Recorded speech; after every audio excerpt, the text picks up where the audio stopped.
Merry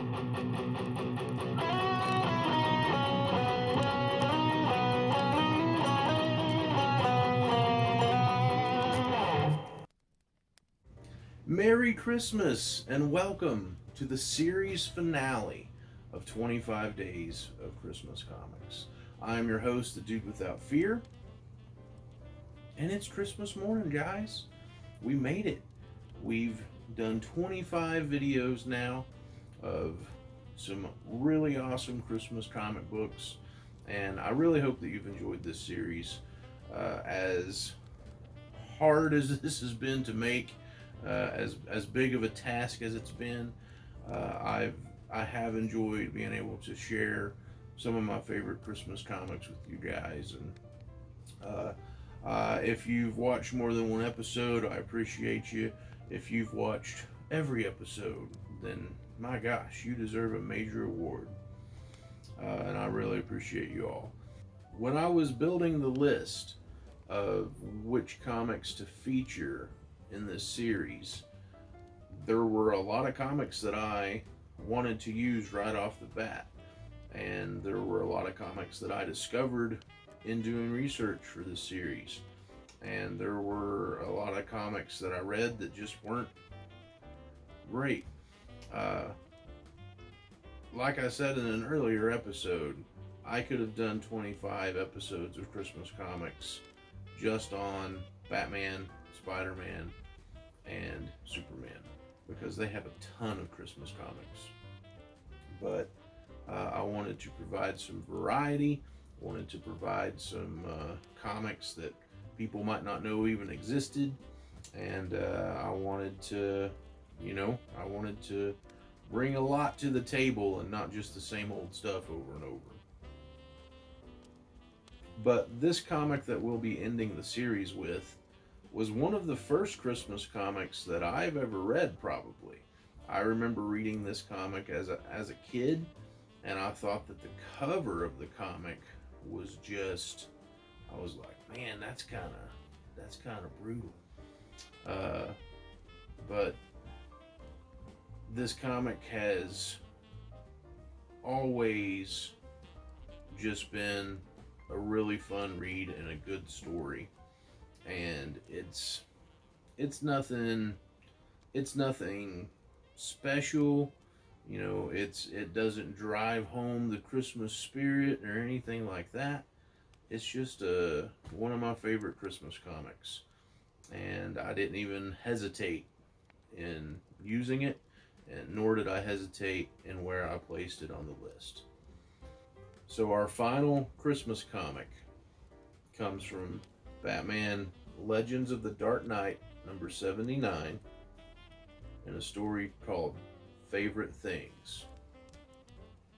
This story, I believe, is the only Batman story that Mark Millar has written, which is pretty incredible because Mark Millar has written so many comic books, and he is normally a very good comic writer, and this is a very good comic.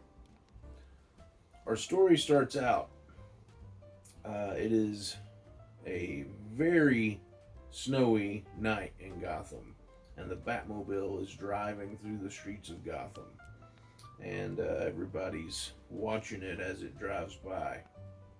And from the Batmobile, we can see that this is a very early tale of Batman. Also from his costume, back in this era of Batman comics, the costume really determined where Batman was in his career. And before the yellow oval showed up, that meant it was like year one era, year two era, very early Batman. And the Batmobile is another indicator of that. So Batman is driving through the streets of Gotham, and he calls Alfred, and he asks how the party is, and if anyone has asked why he disappeared or not.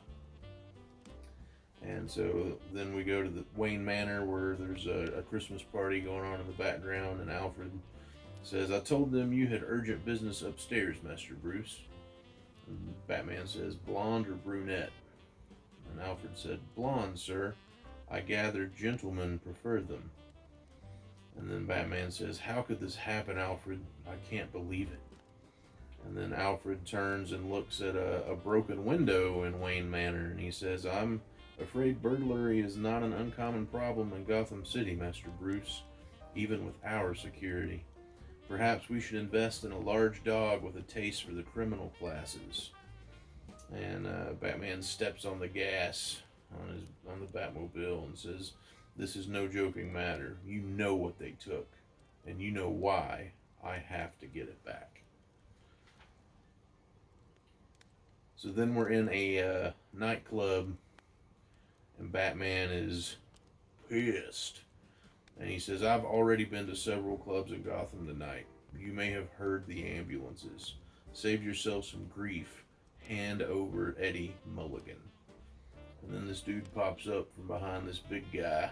He's like, hi, Bats. Looking for me, big guy? And Batman throws him into the bathroom and tells the two dudes in there peeing to get out. And he takes Eddie over to the toilet and he's like, talk to me, Eddie. Half of Gotham's lowlives come to you to celebrate a score. I'm after a gang who specialize in robbing big houses. Fill in the blanks or you and that drugstore in your jacket are down the toilet. And Eddie says, I don't know nothing, man, on my mother's life. And Batman picks him up and dunks him in the toilet and he says, your mother died when you were 4, Mulligan. Try again. And he pulls him out and he screams, I don't know nothing. And Batman's gone. He says, I swear I don't know nothing. Then we come to a burning museum that has an effigy of Batman burning in front of it. And Gordon, who I believe is just captain at the moment, asks one of the officers if there's any witnesses. And they say a woman thought she saw a couple of Joy Boys running away from the blast. And Gordon says, Joy Boys? The cop says, weird kid gang, Captain. Crazy about the Joker. Like to show how they hate the Batman pulling stunts like this. Or maybe they're just celebrating the season. Christmas coming and all. Gordon says, just when I thought this place couldn't get any sicker. Madness. Then we come to the outside of a strip club. Actually, a lot of strip clubs. And in an alleyway, a dancer is getting into a cab with, she's got a bouquet of flowers with her. Nice. The cabbie says, nice flowers, Tabitha. Got a secret admirer? And she laughs and says, not for a long time, Arnie. These are from the Batman. Had them delivered after my show. And he's like, he's real? What's he after? And we see a close-up of her, and she says, I got no eyes, but I got good ears, Arnie. Batman wants to know what I've heard about these organized break-ins at all the city's plush mansions. And he says, typical. Superheroes always look out for the rich. Oh, geez. And these thugs in clown masks come up to the cab, and one of them says, get out of the car, cabbie. And he says, Joy Boys. Oh, geez. And he just bails on this blonde woman in the back of his cab, and she's yelling for him, Arnie, because she has no idea what's going on. And they pull her out of the cab, and she says, who are you? What have you done to Arnie? The leader says, good evening, madam. I can't help noticing you're blind. Never mind, my dear. There are some things in life it's best not to see. And one of the Joy Boys just backhands her across the face. And Batman leaps down onto him and lands on the back of his head, putting his face in the snow. And Batman says, and one has just dropped in on you. And he gets him off of the girl, and he says, Joy Boys, your choice of role model stinks. Tabitha's freaking out. She doesn't know what's going on.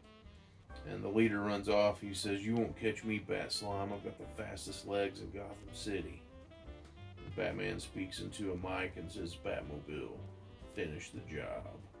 And the Batmobile runs over this super douchebag. Tabitha says, "That scream, is he?" Batman says, "Scared senseless more than hurt. The car caught him at a glancing angle. Let's see if we can salvage any of your flowers." And Batman picks up a flower and puts one in her hair. And he says, "There's one, pretty as a picture." And she asks, "Do I really still look pretty, Batman, after all these years?" And he smiles at her and he says, "More than pretty, Tabitha. You look beautiful. Now tell me what you know about these break-ins." And Batman escorts her down the street. And then he's back in the Batmobile, and he says, "I've got a name, Alfred.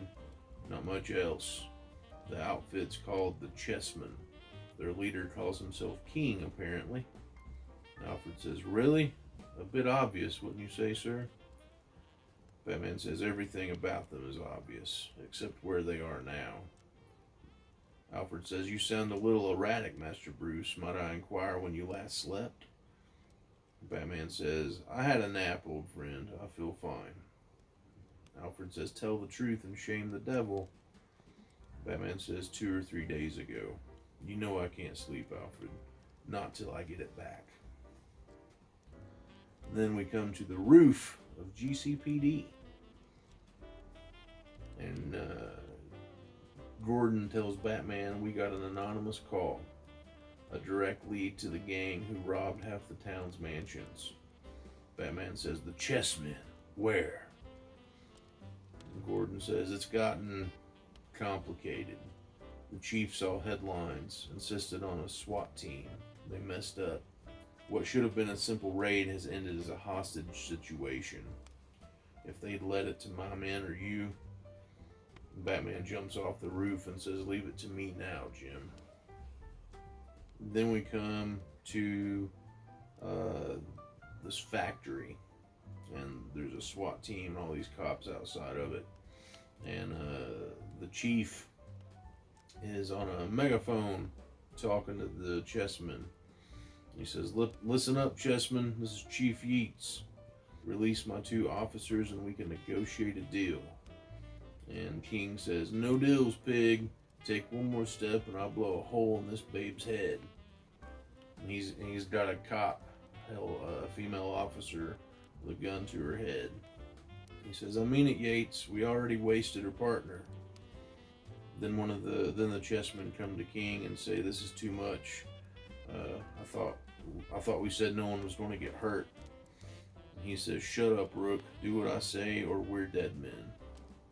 And then from above them they hear, "You're worse than that.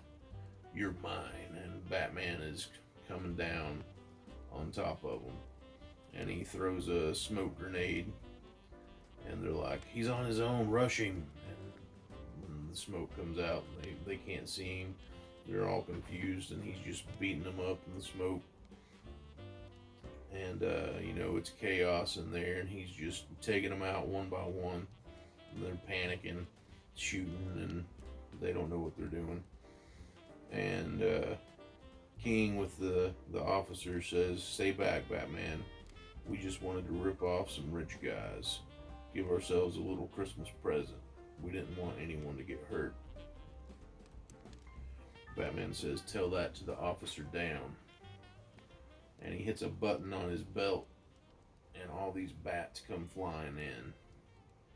And they attack King. And he's freaking out and he's just like, "Get him off me, please, for the love of God, get him off me." And then they leave, and he looks up and he's like, he just looks to be alone, and he says, "Chessmen? Where are you, Chessmen? King under attack." And then Batman says, "Checkmate, King," and just clocks him. And then the SWAT teams are coming up the stairs, and Batman tells King that he's out of patience and wants to know where the loot is stashed. Then the police get upstairs and everybody's tied up. And Yates is like, that freaking bat beat us again. And one of the SWAT members says, Chief, he's left a note. The note says, act like a police chief, not a publicity hound, Yates, or I'll have to act. I won't always have more urgent business like tonight. Yates tells one of the SWAT guys, you didn't see this, get me? But tell any news teams to throw the focus on the heroic officer hostages. Hey, it's the holidays, right? And then our story takes us to this really dumpy slum of an apartment with a man sitting in a chair looking out the window at the snow, and two little kids watching a very tiny television that's sitting on a box. And the door opens, and Batman steps in, and the man doesn't even look to know who it is. He just automatically knows. He says, I knew you'd come. I've been waiting here for 2 days. Thank God it's over. And the kids are just like pointing at Batman like, oh my gosh. Batman says, you've been holding stolen goods. Where are they? And he says, I already gave them back, Batman. Honest. You gave them back? He says, yeah, I was paid to stash them until the heat cooled off, but I couldn't keep those things. They didn't belong to me. His kids run over to him and he's holding them. He says, don't throw me in jail, Batman. It was me who tipped off the cops. It was me who told Gordon where they could find the chessmen. And Batman says, any particular reason? He says, I'm not a thief, Batman. I just needed some money to feed my kids. Please, Batman. Please don't throw me in jail. The kids need me, Batman. Little boys shouldn't be left on their own. Batman just looks at him for a moment and turns around and says, okay, just don't do it again. And he's gone, and they turn and look, and there's a wad of $100 bills just sitting on the table. And then we're back inside Wayne Manor in what appears to be a young child's playroom. And Batman, without cape or cowl, is sitting on the floor in this toy room. And Alfred comes in and says, I see you managed to recover it, Master. And Bruce says, my favorite thing, the last thing they ever gave me, Alfred. The last present from my mother and father. And I almost lost it. And it's this toy train that looks like a very high dollar wind-up toy train. And Alfred says, not to worry, sir. It's safe and sound in your old bedroom now. Bruce says, you're right, old friend. Right as always. Alfred says, it's getting late, Master Bruce. Almost dawn. Time for bed, I think. Bruce gets up, and you can see that he's sitting in the middle of this train set with the train track around him. And he says, yes, Alfred. Time for bed. And our story ends. What I love about this story is that we see that to the villains of Gotham, to the scum, to the thugs, to the criminals, Batman is terrifying. He is nothing that they want to mess with. But when Batman is helping Tabitha, the blind stripper, he is very gentle and very caring. And with the dad with the two kids that was holding the stolen items, you know, he lets them go because he's all their kids have, and Bruce knows what it's like to grow up without a dad and how much he needed his dad when he didn't have him. And he leaves him a bunch of money, that to them is honestly probably life changing. You know, there's a big stack of $100 bills there, so probably a few $1,000s. And to them, it's just that's everything. And so we really see this full picture of Batman.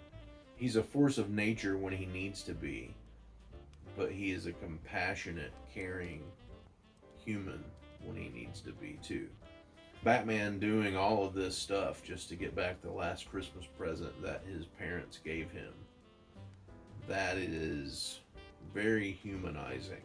You know, I can't relate to being the best fighter in the world or the world's greatest detective, but I can relate to having gifts that are very special to me, and the lengths that Batman would go to get those gifts back. You know, I can relate to that. So today, as you open up your presents and you get cool stuff, remember the people who bought you those presents. Remember why they bought you those presents. And don't forget to cherish the people as much as you cherish the gift. Because the people are more important than the gift. The gift is just symbolic of the love that those people have for you. Just like Christmas is symbolic of the love that God had for us in sending us a Savior, their gift is symbolic of their love for you. That's the whole reason that we give Christmas presents. So enjoy your presents, but don't forget to enjoy who the present came from. And that is all that I have for our final episode. I thank you so much for watching, for all the comments, for all the likes. You guys have been great. I hope you've enjoyed this series. Let me know what you thought about this episode in the comments below. And I wish each and every one of you and your families Merry Christmas.